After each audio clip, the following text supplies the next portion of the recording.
We pitch them ideas and say, do you want this? Basically give them a salad bar type thing. All right, what all do you want? This is what we're capable of doing. If they just pick the lettuce, then okay, we're going with the lettuce.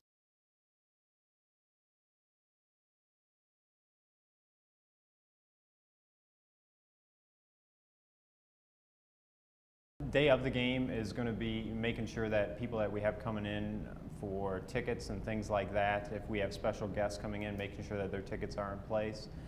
Just setting up for the event, making sure our sound system's set up, making sure that all of our cameras are working. We work with our Daktronics crew on that, but we just did that right before I came over here this morning, running through the script, making sure they have the correct video and that they have it in the right place.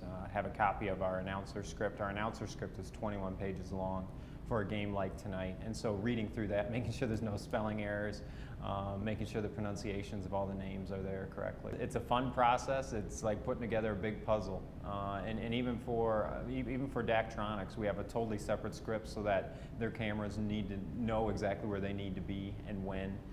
The order that things are coming, what sponsor logos need to go on the video board with which ads and stuff like that. We used to do table tents just for the big games, stuff like that. Well, now every single week we're going out on Mondays, we're putting new stuff out, getting in the community, doing radio, going on the sports show that they have here in town.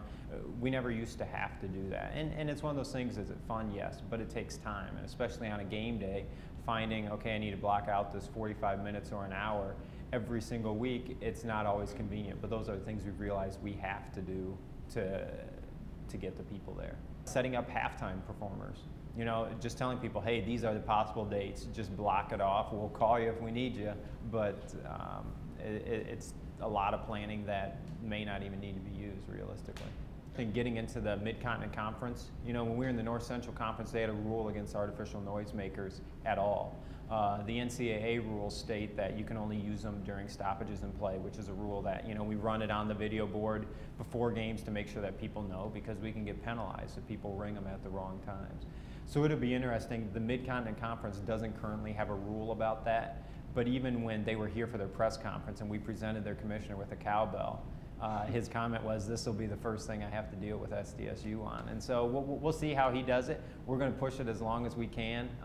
We get schools calling us all the time saying, how do you do it? And knowing that we're an independent and they have to battle some of those conference rules, we're very fortunate.